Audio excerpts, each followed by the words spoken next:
ना। सीएम साहब तो बोल रहे 19 लाख रोजगार देंगे, लेकिन कैसे देंगे? 5 साल में आपने एग्जाम का शुरुआत तक नहीं किया।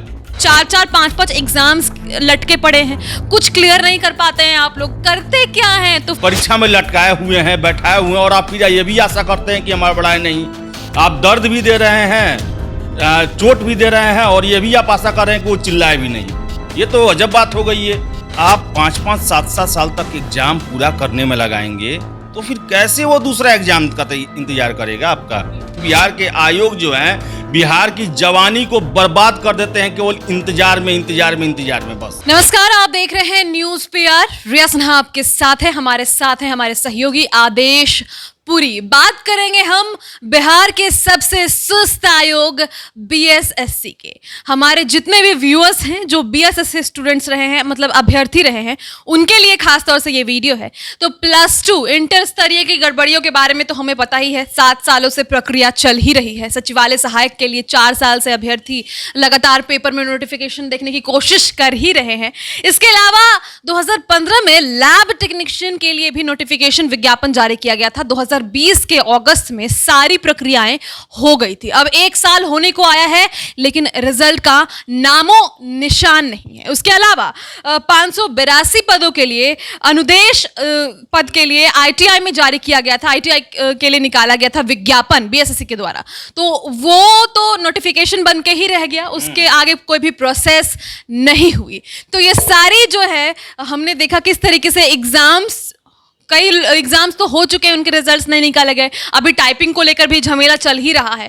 तो बीएसएससी के बारे में क्या कहना चाहेंगे आदेश जी? देखिए, ये आज एक कैंडिडेट ने मुझे भेजा है ये पीडीएफ जो है, और इसमें पद आपको बता दें कि इसमें दिया हुआ है कि बीएसएससी को एग्जाम लेना है। ये निदेशालय नियोजन एवं प्रशिक्षण बिहार पटना के अधीनस्थ औद्योगिक प्रशिक्षण संस्थानों में व्यवसाय अनुदेशक के रिक्त पदों पर नियुक्ति होती विज्ञापन। और इसका जो डेट का अप्लाई का डेट दिया है 23 जून से लेकर 19 जुलाई 2016 तक, और 750 रुपये लिए गए जनरल कैटेगरी के स्टूडेंट से जो बिहार के बाहर थे या ओबीसी थे, उनसे 750 रुपये लिए गए इसको एग्जाम शुल्क के रूप में। और देखिए 5 साल आज हो गया और इसके परीक्षा के बारे में कुछ भी सूचना ही नहीं है। मैं हमेशा से एक बात का चर्चा करता हूँ कि बीएसएससी जो है उसको कार्यों को देखकर लगता है कि उसका जिम्मेवारी द्वितीय सचिवालय सहायक और प्रथम इंटर स्तरीय तक ही था। उसके बाद वो गहरी नींद में सो चुका है। और कई लोग इसके बारे में जानते भी नहीं थे। अभी हमें भी पता चला दूसरे कैंडिडेट्स के द्वारा जिन्होंने ये परीक्षा दी होगी कि सर इसके अलावा भी कई और चीजें। वही तो मुझे समझ में नहीं आता है कि एक आयोग का गठन किया गया है जिसका सिर्फ काम है परीक्षा लेना, समय से परीक्षा लेना, पारदर्शी ढंग से परीक्षा लेना। लेकिन आप ये समझिए कि अभी जो सबसे प्रमुख उसका एग्जाम में से एक है प्रथम इंटर स्तरीय, 7 सालों से चल रहा है, हमेशा हम उसकी खबरें चलाते हैं। अभी टाइपिंग को लेकर विवाद चल रहा है और बीएसएससी को ही लेकर विवाद अभी सरकार में भी चल रहा है। सुधीर कुमार जो सीनियर आईएएस हैं वो उसी मामले से संबंधित एसआईटी और बिहार के मुख्यमंत्री के खिलाफ वो एफआईआर दर्ज कराने के लिए थाने का चक्कर लगा रहे हैं। और आप ये समझिए कि प्रथम इंटर स्तरीय, उसके बाद से कैंडिडेट हमेशा फ़ोन करते हैं, मैसेज करते हैं, कमेंट आता है कि सचिवालय सहायक तीसरा कब आएगा, दूसरा इंटर स्तरीय कब आएगा। और पेपरों में भी हमेशा निकलता है कि अगले महीने, इस महीने के अंत तक इतने हजार होंगे पद, इसमें इतना खाली, कोई सूचना नहीं। लेकिन सबसे ज़्यादा मुझे आश्चर्य लग रहा है कि बाकी सारे परीक्षा में कोई ना कोई प्रोसेस हुआ, ऑन प्रोसेस है, लेकिन ये आईटीआई में अनुदेशक का 582 पदों के लिए ये पोस्ट निकला।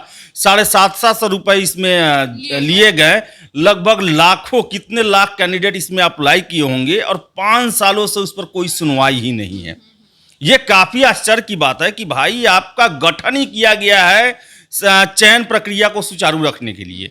अगर नहीं आप इस तरह हो पाता तो वही डिपार्टमेंट देती। पहले इस तरह निकलता था एग्जाम कि जो डिपार्टमेंट है वही अपने स्तर पर रिक्ति निकाल देता था, भर्ती हो जाता था, वो समय से होता था। आयोग और विभाग इसलिए बनाया जाता है ताकि वो स्पेसिफिकली यह देखें कि एग्जाम्स जो है वो ठीक तरीके से हो और टाइम पे लिए जाए, प्रक्रियाएं जल्दी हो। लेकिन यहाँ तो समझ ही नहीं आता, इतना लेट हर एग्जाम में कोई ना कोई त्रुटियां हैं। हाँ, हर एक एग्जाम में बीएसएससी को ही लेकर देख लीजिए आप। और बीएसएससी में बहुत सारा मामला पेच में है। एक तो है कि कैंडिडेट ने यह कहा कि उन्हें समय कम मिला, जो कंप्यूटर जो सेंटर था जहाँ पर टाइपिंग होने वाला था। दूसरा मैं एक और चीज़ बता दूं कि एक और मामला इसमें फंसने वाला है। जैसे 2015 या 16 में हुआ था क्या कि उसमें बहुत सारे जो ऐसे कैंडिडेट थे जिनका एज खत्म हो गया था, तो वो उनको फिर से फॉर्म फिलअप करने का ये दिया गया और लिंक को खोला गया कि आप फिर से फॉर्म फिलअप कीजिए। उसमें बहुत सारे वैसे कैंडिडेट भी शामिल हो गए हैं जो कि 2015-16 में इंटर किए और वो पहले 2014 तक वो इंटर नहीं थे, लेकिन जो बाद में वैसे कैंडिडेट जिनका एज खत्म हो गया था उनके लिए खोला गया था, वो भी अप्लाई कर दिए और वो भी आज टाइपिंग दे रहे हैं। तो फाइनल रिजल्ट आने के बाद तो वो तो सीधे सीधी है कि उनके लिए नहीं चाहिए, उनको नहीं करना था, तो अभी तो उनको छांटा नहीं गया है। और जब फाइनल रिजल्ट आएगा इसको लेकर भी छात्र कोर्ट में जाएंगे, आयोग में जाएंगे कि आप इसमें सुधार करें। तो एक रहमान सर ने कहा था कि बंदर का घाव हो गया है ये प्रथम इंटर स्तरीय और यही इनको परेशान कर रहा है। लेकिन सबसे जो प्रमुख कारण है इन लोगों की कार्य प्रणाली को लेकर हम कहेंगे, कोई भी एग्जाम बताइए, अभी 5-5 साल से आपने एग्जाम का कोई प्रोसेस नहीं शुरू किया, कहाँ गया उतना पैसा? जो कैंडिडेट जो हैं 5 साल से इंतजार कर रहे होंगे उनका क्या स्थिति होगा, ये लोग क्या समझेंगे? अगर हम लोग लैब टेक्नीशियन वाले की भी बात करते हैं तो 1772 पद के लिए निकाला गया था जून 2015 में और अप्रैल तक रजिस्ट्रेशन हुआ था। उसमें भी टाइम लगा है, अगस्त तक एग्जाम हुआ। अगस्त पिछले साल, 1 साल हो गया। आप 1 साल से क्या कर रहे हैं कि आप सारा कुछ हो गया है, 1 साल से आप क्या कर रहे हैं कि आपने रिजल्ट नहीं जारी किया?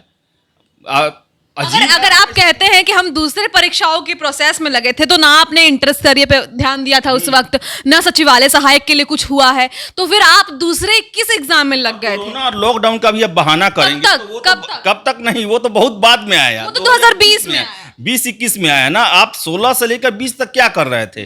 तो आपकी कार्य प्रणाली पर मैं हमेशा प्रश्न खड़ा करता हूं। आपको सरकार ने आयोग का बनाया, आयोग का दर्जा दिया और आपका काम था सभी परीक्षाओं को सुचारू और पारदर्शी ढंग से समय से पूरा करने का, लेकिन आपने रिकॉर्ड बना दिया है। इतना समय तो विभाग में होने वाले परीक्षा में नहीं लगता था, जैसे पहले होता था आज से 20-25 साल पहले कि बिजली विभाग अपना निकाल दिया, उसमें अपना हो गया, फिर से मानिए दूसरा और भी विभाग है वो अपना निकाला, अपना हो गया उसमें।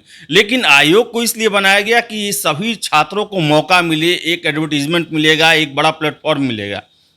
कुछ भी ऐसा नहीं हो रहा है। एक बात बताइए आदेश जी, जो लोग लैब टेक्नीशियन या फिर जो इंटर स्तरीय एग्जाम होगा उस टाइम भरे होंगे, उनकी उम्र कितनी कम होगी और उस समय वो बहुत ऐसे होंगे, जोश में रहते होंगे, उस समय लगता होगा कि चलिए निकल ही जाएगा और हो सकता है इतना अच्छा एग्जाम गया हो कि निकल भी जाता। लेकिन अब इतना समय बीत चुका है, क्या वो उसी, अगर वो अभी प्रोसेस कंप्लीट भी हो जाता है, अभी मान लीजिए उनका हो भी जाता है ज्वाइनिंग, तो क्या वो उतने ही कैपेबल रहेंगे, क्या उतने ही बढ़िया तरीके से काम कर पाएंगे? सबसे पहली बात, मैं तो एक हमेशा इस बात का चर्चा करता हूं कि एक कैंडिडेट को जो है उम्र 20 साल से लेकर और 30 साल के बीच में 7-8-10 साल का तैयारी करने का मौका मिलता है। उसके बाद ना उसको उतना जोश रहता है और फैमिली वाले भी थक जाते हैं। हाँ, फैमिली वाले भी थक जाते हैं, कितना दिन पढ़ाएंगे। अब उसमें से आप 5-5, 7-7 साल तक एग्जाम पूरा करने में लगाएंगे तो फिर कैसे वो दूसरा एग्जाम का इंतजार करेगा आपका? और बिहार में नौकरी की बहुत ज़्यादा कमी है, छात्र जो हैं बेरोजगारी यहाँ मुद्दा है। और देखिए कितना यहाँ इनसिंसियर है यहाँ के अधिकारी लोग कि जो सबसे बड़ा मुद्दा है, जो सबसे बड़ा मांग है, उसी में आप लेट करते हैं। ये नौकरी जो है विधानसभा का मुद्दा बना था ना, सीएम साहब तो बोल रहे 19 लाख रोजगार देंगे, लेकिन कैसे देंगे? 5 साल में आपने एग्जाम का शुरुआत तक नहीं किया अनुदेशक का, 7 सालों में आपने परीक्षा पूरा नहीं किया। आपको बताएं ड्राइवर का जो परीक्षा हुआ 2013 में कोर्ट से जीतने के बाद उसका नोटिफिकेशन 16 में आया, उसके बाद 21 में आपने उसको फाइनल किया। वो अभी लटक रहे थे कि डोजियर आपने नहीं भेजा है, पता नहीं उसके बाद क्या हुआ, भगवान जाने। लेकिन ये समझिए कितना दुर्भाग्य वाला बात है कि वो स्टेट जहां पर नौकरी के लिए सब कुछ लोग जी जान लगाता है, वहां पर नौकरी है, उसको नौकरी का नोटिफिकेशन निकलता है, उसको समय से पूरा नहीं किया जाता है। इतना ये जानबूझ के बिहार में जॉब का स्कार्सिटी पैदा किया जाता और इसके लिए दोषी हैं यही बीएसएससी, बीपीएसएससी और जितने भी आयोग है यही दोषी हैं। और इसमें सरकार लगाती है, इनका मुखिया बना देती है वैसे ब्यूरोक्रेट को जो रिटायर्ड हैं। हम क्या इससे निष्कर्ष निकाल सकते हैं कि वो उनका कार्य प्रणाली जो है, इसका मतलब एकदम डम है। वो क्यों आखिर उन पर सरकार इतना मेहरबान है, उनको लगाए हुए है कि उनके द्वारा लिए गए परीक्षा पर उंगली उठता है, समय से आप पूरा नहीं करते हैं, 5-5, 6-6 साल आप लगाए हुए हैं और मिलते भी नहीं है, मतलब वो सामने आते भी नहीं है कि क्यों कोई भी यहाँ के आयोग में जो है पारदर्शिता ही नहीं वो है। संवैधानिक जो नियम होता है ना, एक लोकतांत्रिक डेमोक्रेटिक प्रोसेस होता है कि छात्र आपसे प्रश्न पूछे उसका जवाब दे, या कम से कम एग्जामिनेशन के डेट का कब होगा, क्यों नहीं होगा, किस लिए होगा, आपने स्टूडेंट फोरम बनाया नहीं है, एक आप खिड़की खोल देते हैं, वहां से जो एप्लीकेशन दिया उसका ना कोई जवाब देते हैं, और जब कुछ पता करने जाए तो वेबसाइट देखते रहिए, पेपर देखते रहिए। ऐसा क्या आप मीटिंग पर मीटिंग करते हैं तो मीटिंग का कुछ निष्कर्ष आता, हम नहीं कहते हैं कि क्या आपका मीटिंग में क्या क्या बात हुई, लेकिन जो निचोड़ होता है कि कम से कम एग्जाम कब होगा, क्यों लेट हो रहा है, ये सब तो बताएं। आप 5 सालों से आप परीक्षा में लटकाए हुए हैं, बैठाए हुए हैं, और आप फिर ये भी आशा करते हैं कि हमारा बड़ा नहीं। आप दर्द भी दे रहे हैं, चोट भी दे रहे हैं, और ये भी आप आशा कर रहे हैं कि वो चिल्लाए भी नहीं। ये तो अजब बात हो गई है। तो छात्रों के साथ जो भी अन्याय हो रहा है उसको लेकर हम लगातार सवाल उठाते भी रहे हैं, और घोर अन्याय है। बिल्कुल ये घोर अन्याय है। ये बिहार में, मैं हमेशा बात करता हूं, बिहार के आयोग जो हैं बिहार की जवानी को बर्बाद कर देते हैं, केवल इंतजार में इंतजार में इंतजार में बस। तो जैसे जैसे हमें पता लग रहा है कि ऐसे इतने मामले हैं, हमें ये लैब टेक्नीशियन के बारे में और साथ ही साथ आईटीआई वाले के बारे में जानकारी नहीं थी। हाँ, अनुदेशक 582 पद और उसमें 1772 पद। तो उसके लिए 1 साल पहले ही जो है एग्जाम सब कुछ क्लियर हो चुका है लैब टेक्नीशियन वाले में, और इसमें तो आगे कुछ बढ़ा भी नहीं मामला। तो ऐसे भी मामले हैं बीएसएससी में, इसके बारे में जानकारी नहीं थी। जब जानकारी मिलती है तो फिर लगता है कि क्या कर रहा है आयोग, एक एग्जाम नहीं हो पाया इनसे, 4-4 5-5 एग्जाम्स लटके पड़े हैं, कुछ क्लियर नहीं कर पाते हैं आप लोग, करते क्या हैं? तो फिर क्यों है उस कुर्सी पे बैठे हुए आप? और पता नहीं, जो लोग पढ़े लिखे होने का वो बात करते हैं, नीतीश कुमार कहते हैं कि शिक्षा को हम प्रायोरिटी देंगे, जनसंख्या नियंत्रण कानून वाले से बात। न्याय के साथ विकास, ये कैसा न्याय है कि आप एक युवा के 7-7 साल जो है आप उसके परीक्षा के रिजल्ट और परीक्षा होने के इंतजार में आप बर्बाद तो ना तो आप विकास कर पा रहे हैं, और न्याय तो भूल ही जाइए, न्याय के साथ न्याय तो है ही नहीं, अन्याय पर ही अन्याय, घोर अन्याय आप हमारे अभ्यर्थियों, हमारे स्टूडेंट्स, कैंडिडेट्स के साथ कर रहे हैं। और सिर्फ बीएसएससी की बात हम छोड़ देते हैं, बाकी चीजों में भी आपका यही हाल है। सब बेरोजगार पड़े हैं यार, क्यों क्यों, क्या करेंगे? कोई उपाय है उनके पास? नहीं। और फिर आप कहेंगे कि बिहार के बच्चे जाते हैं बाहर पढ़ने और बिहार में वापस नहीं आते हैं, क्यों आएंगे? आपके यहाँ व्यवस्था है क्या? कुछ है क्या आपके लिए? आपके यहाँ कुछ काम करने के लिए है क्या? एक चीज में तो आपका 7-7 साल, 5-5 साल, 8-8 साल लगता है, तो हम क्यों करेंगे सरकारी नौकरी? और हम क्यों नहीं बाहर जाएंगे? हम जाएंगे बाहर क्योंकि आप हमें नहीं दे रहे हैं शरण, क्योंकि आपके पास कुछ है ही नहीं, आपकी प्रणाली भी सही नहीं है, शिक्षा व्यवस्था तो एकदम धुरमिल है, कोई व्यवस्था आपके यहाँ ठीक नहीं है, शिक्षा भी नहीं, ना ही स्वास्थ्य, और बाकी चीज़ों में तो हमें कोई इंटरेस्ट भी नहीं है, क्योंकि हम शिक्षा और स्वास्थ्य की सबसे ज़्यादा बात करते हैं, तो यहाँ वो भी धुरमिल है, कुछ नहीं हो सकता है यहाँ बिहार में। और पता नहीं क्यों समझ में आशा हम लोग कर सकते हैं, आशा कर सकते हैं कि बीएसएससी का जो हम लोग पूर्व फॉर्म बनाए थे कि बिहार का सबसे सुस्त कमीशन, उसमें हम तो यही आशा करेंगे कि जो भी गलतियां हुई, आखिर इतना दिन लोग बर्दाश्त कर लिया, लेकिन अब भी समय है, कम से कम 2021 में आप जितने भी बैकलॉग हैं इसको आप खत्म करें। आप प्लीज़, आपसे रिक्वेस्ट है। छात्र आप मैसेज देख लीजिएगा, आप तो बात नहीं करते, आप लोग सीधे एक शब्द में कह देते जानकारी नहीं, या फिर सेक्रेटरी साहब बताएंगे, या सेक्रेटरी साहब के पास तो किसी का फ़ोन ही नहीं जाता है। लेकिन आप दर्द को समझिए, उस प्रॉब्लम को समझिए कि कैसे कोई छात्र आपके भरोसे इतना साल इंतजार करता है, आपका 1 महीने का सैलरी डूब। कई लोग कमेंट करते हैं आदेश जी कि क्या सिर्फ इसी एग्जाम पर छात्र जो हैं वो, मतलब जिनका हो जाता है एग्जाम्स वगैरह में, उनका कमेंट करना होता है क्यों एक ही एग्जाम पर ये लोग लगे रहते हैं, अपनी जिंदगी लगाते रहते हैं। आप दूसरे एग्जाम्स की भी बात करवा ही दीजिए। एक बच्चा 4-5 फॉर्म्स भरता है, उसमें से एक फॉर्म मुश्किल से क्लियर हो पाता है, यानी कि एक विभाग की कुछ चीजें, उसका अधिकार है। जब आपने फॉर्म निकाला, इसका मतलब थोड़ा ही है कि आप 5 साल बैठ जाएंगे। आपने फॉर्म भरने का अधिकार दिया है, तभी कोई फॉर्म भरता है। आपने योग्यता फिक्स किया है, आपने उम्र फिक्स किया है, और आपने कंडीशन बनाए हैं, तभी वो आपके फॉर्म को फिलअप करते हैं। इसका मतलब थोड़ी आप स्वेच्छाचारी थोड़ी हो सकते हैं, आप डेमोक्रेटिक प्रोसेस के तहत है, और आपका लेना फर्ज है। आपने नौकरी निकालने के लिए आपने विज्ञापन दिया, और छात्र ने अप्लाई किया, और आपने उनको उलझाए रखा। दोषी आप हैं, छात्र कहीं से नहीं है। कहीं भी नौकरी हो जाए, किसी का भी ये हक है, वो ये नहीं उसको कह के टाला जा सकता कि एक ही नौकरी के भरोसे। भाई, ये तो आयोग को भी कहा जाए कि आप एक नौकरी आपको भर्ती करने के लिए दिया गया, आपने 5 साल से नहीं भरा, तो गलती तो पहले आयोग की है, छात्र की कहाँ है? वो नौकरी हो जाना, ये हो जाना दूसरा चीज है, लेकिन बहुत सारे कैंडिडेट हैं जिनको सचिवालय में नौकरी तो हो तो फिर कोई सवाल ही ना उठाए। सवाल ना उठाए। अब मानिए जिसको आईटीआई में अनुदेशक बनना होगा तो बीएसएससी के थ्रू ही जाएगा ना, किसी दूसरे के थ्रू तो नहीं जाएगा। अब जिसको दरोगा बनना होगा वो बीपीएसएससी के थ्रू जाएगा ना।